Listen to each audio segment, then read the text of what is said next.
kamu baik-baik aja. Ini udah ketiga kalinya loh kamu telat masuk shift. Aku perhatiin juga kamu kelihatan kelelahan.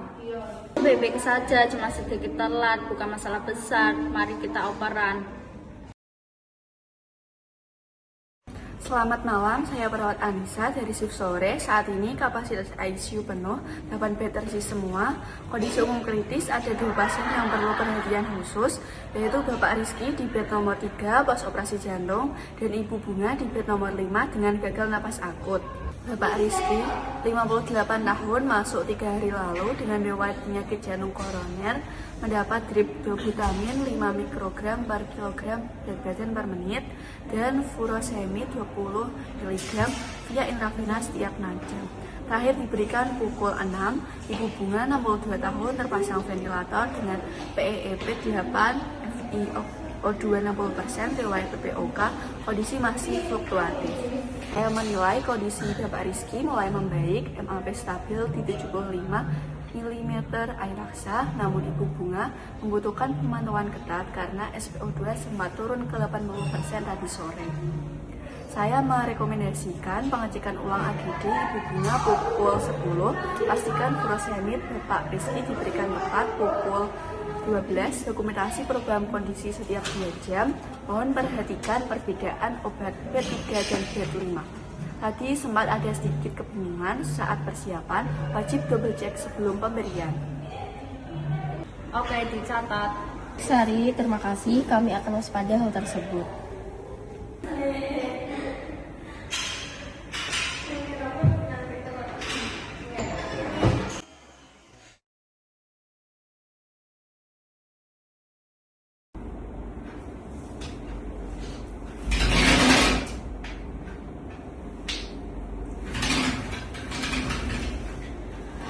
Bertiga furosaid, dan 5.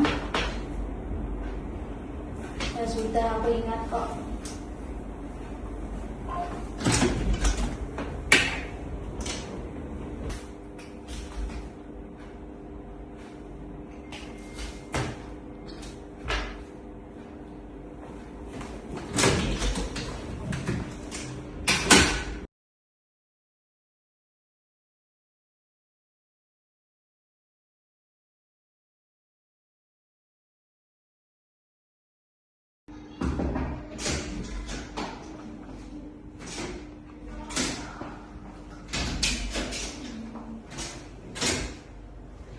Please stop. Kenapa? Ikut aku sebentar.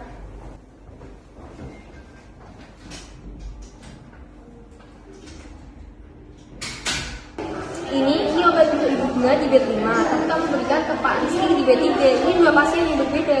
Riz, Kata aku hampir saja kalau aku berikan ke Ibu Bunga bisa terjadi reaksi buruk, interaksi obat berbahaya, bahkan nyawa terancam. Riz, kamu perlu istirahat sejenak. Ini sudah berbahaya. Aku aja yang jaga, kamu duduk dulu. Ini adalah kejadian nyaris cedera yang harus kita laporkan. Aku sudah tidak kuat, Emma. Sudah 7 malam aku masuk terus. Badanku sakit, semua pikiranku tidak bisa fokus. Tapi aku tidak mau dianggap lemah, tidak mau dianggap tidak profesional.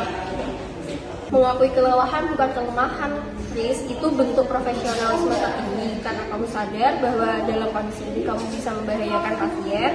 Justru memaksakan diri saat kelelahan itulah yang tidak profesional. Sekarang aku harus laporkan kejadian ini ke Bu Rahma. Ini prosedur wajib, bukan untuk menghukummu, tetapi untuk memperbaiki sistem yang salah ini. Rahma, saya Emma dari ICU. Baru saja terjadi kejadian nyaris cedera, medication error, hampir terjadi karena obat pasien ketiga dan kelima tertukar saat akan diberikan. Perawat Rizka sedang bertugas. Beliau sudah menjalani shift malam 7 hari berturut-turut. Tampak sangat kelelahan, tidak melakukan double check obat sebelum pemberian. Saya menilai ini adalah KNC yang berhasil dicegah. Namun kondisi perawat Rizka sangat mengkhawatirkan. Tanda-tanda burnout berat perlu tindakan segera. Saya merekomendasikan Bu Rahma hadir ke unit untuk di briefing. Rizka perlu diistirahatkan segera dan insiden ini perlu dicatat dalam sistem pelaporan insiden rumah sakit. Selamat pagi semua, terima kasih sudah hadir. Tadi malam kita hampir mengalami kejadian yang sangat serius. sebuah kejadian nyaris cedera atau KNC. Saya ingin kita bicarakan ini bersama, bukan untuk menyalahkan siapapun, tapi untuk memahami apa yang salah dalam sistem kita dan mencegah hal ini terulang. Pertama, saya ingin tegaskan sesuai prinsip just culture yang kita terapkan di sini. Kejadian ini bukan tentang siapa yang salah, ini tentang sistem apa yang gagal, dan saya sebagai kepala ruangan juga punya andil dalam kegagalan sistem ini.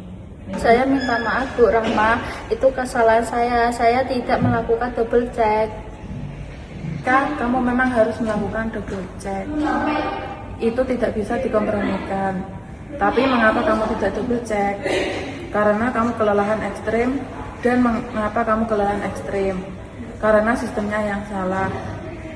Saya ingin tanya dengan jujur, siapa di antara kalian yang juga merasa kelelahan, stres berlebihan, atau sulit konsentrasi akhir-akhir ini?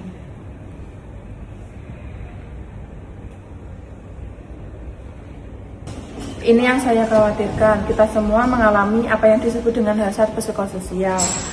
Bisakah kamu bantu menjelaskan kepada tim kita? Tentu Bu Ratna, rekan-rekan hazard psikososial adalah ancaman kesehatan yang berasal dari kondisi psikologis dan sosial di tempat kerja. Ini tidak terlihat secara fisik, tapi dampaknya sangat nyata dan terbukti secara ilmiah. Ada 5 tanda utama yang harus kita waspadai. Pertama, stres kerja, rasa tertekan yang terus-menerus karena tuntutan pekerjaan melebihi kapasitas kita. Kedua, burnout, kelelahan total, emosional, fisik, dan mental yang membuat kita tidak lagi peduli bahkan kepada pasien. Yang ketiga, compassional fatigue, kelelahan empati. Keempat, konflik interpersonal. Kelima, kurang tidur kronis yang langsung merusak kemampuan kognitif kita, setara mabuk ringan jika lebih dari 17 jam tanpa tidur. Jadi apa yang dialami Rizka tadi malam itu bisa terjadi pada siapa saja di antara kita. Penelitian menunjukkan bahwa perawat yang mengalami burnout memiliki risiko 3 kali lebih tinggi melakukan medication error antara burnout tenaga kesehatan dengan penurunan kualitas pelayanan, peningkatan lama rawat inap, dan penurunan kepuasan pasien. Singkatnya, jika kita tidak sehat secara psikologis, patient safety terancam langsung. Dan satu hal yang perlu kita pahami bersama, burnout bukan kelemahan karakter. Burnout adalah hasrat pekerjaan. Sama seperti paparan bahan berbahaya atau risiko fisik lainnya. Itu adalah tanggung jawab organisasi untuk mencegah dan menanganinya. Mari kita bicara solusi konkret. Saya sudah siapkan langkah-langkah yang akan segera kami implementasikan. Menggunakan pendekatan hierarki pengendalian risiko K3. Dari tingkat paling efektif hingga pelengkap. Di tingkat eliminasi dan substitusi yang tertinggi, kita harus mengubah sistem dari akarnya. Saya sudah usulkan kepada direktur untuk segera merekrut tenaga tambahan dan untuk menghapus sistem shift malam lebih dari 3 malam berturut-turut. Selain itu, sistem menjadwalkan akan diganti dengan yang berbasis algoritma yang memperhitungkan beban kerja dan fatigue fee setiap perawat. Di level rekayasa teknik, kita akan membangun ruang istirahat layak di unit ini. Sudah disetujui direktur. Di level administratif, mulai minggu depan, rotasi shift adil berlaku untuk semua. Tidak ada yang mendapat beban berlebihan. Kita juga akan implementasikan screening burnout berkala menggunakan masalah burnout inventory atau MBI setiap 3 bulan. Dan yang paling penting, sistem pelaporan kelelahan yang aman. Tidak ada sanksi untuk melaporkan kondisi tidak fit. Dan di level individu perlu saya tekankan bahwa ini adalah pelengkap, bukan pengganti pengendalian sistem program mindfulness per support dan konseling melalui EAP akan tersedia. Ini memperkuat ketahanan kita, tapi bukan berarti sistem boleh tetap buruk karena kita sudah cukup kuat. 2 hal ini harus berjalan bersama. Kata Ibu Ratma, saya jujur selama ini saya takut terlihat tidak kompeten kalau bilang saya kelelahan. 2 tahun lalu aku juga mengalami hal yang sama. Aku pikir dengan terus memaksakan diri, aku membuktikan diri sebagai perawat yang baik. Ternyata, aku salah besar. Perawat yang baik adalah perawat yang mengenal batas dirinya, karena dengan begitu, ia bisa memberikan yang terbaik untuk pasiennya. Keberanian untuk melaporkan kondisi kelelahan adalah bagian dari profesionalisme sejati kita. Terima kasih Kak Jaka, saya mengerti sekarang. Saya tidak akan diam lagi.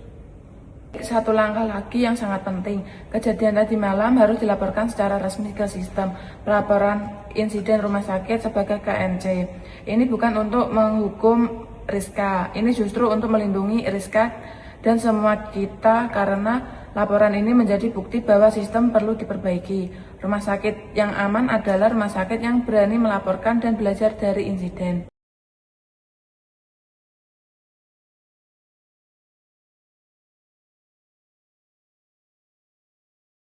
Tim. Pagi, Bu.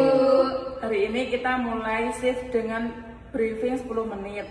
Seperti biasa, sebelum operan saya ingin bertanya, ada yang merasa tidak fit atau perlu adjustment jadwal hari ini? Ibu, saya merasa kurang tidur malam ini. Apakah saya boleh bergeser ke shift sore?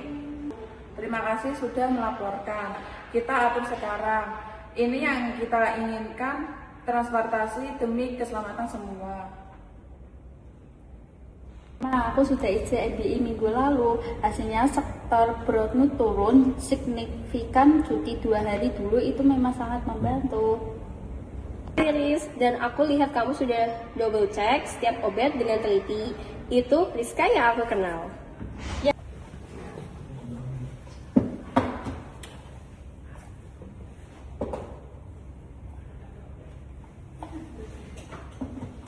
Dan saya belajar banyak dari kejadian itu.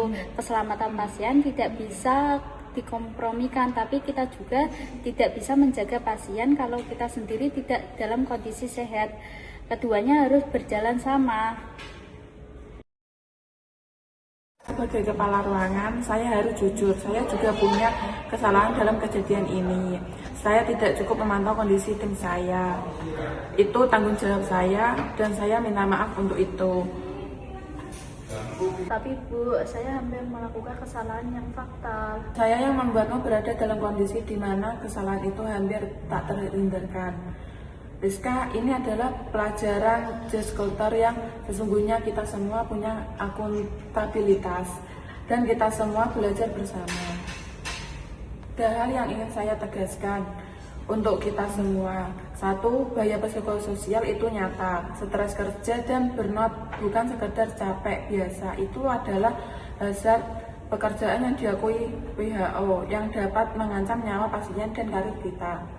Dua, kamu wajib melaporkan jika kamu dalam kondisi tidak fit untuk bertugas.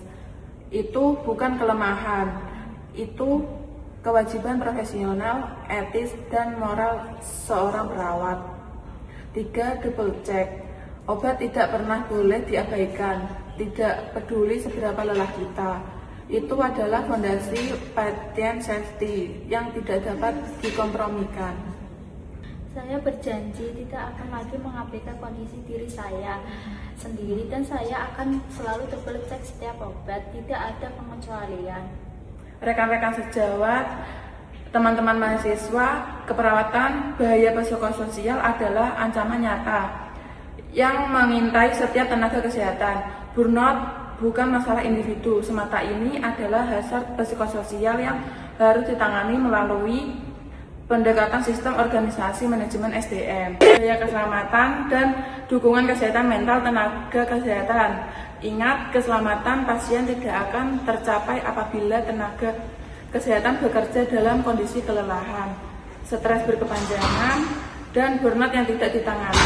Kesejahteraan tenaga kesehatan dan keselamatan pasien adalah dua sisi dari koin yang sama, tidak bisa dipisahkan. Jaga dirimu agar kamu bisa menjaga pasienmu.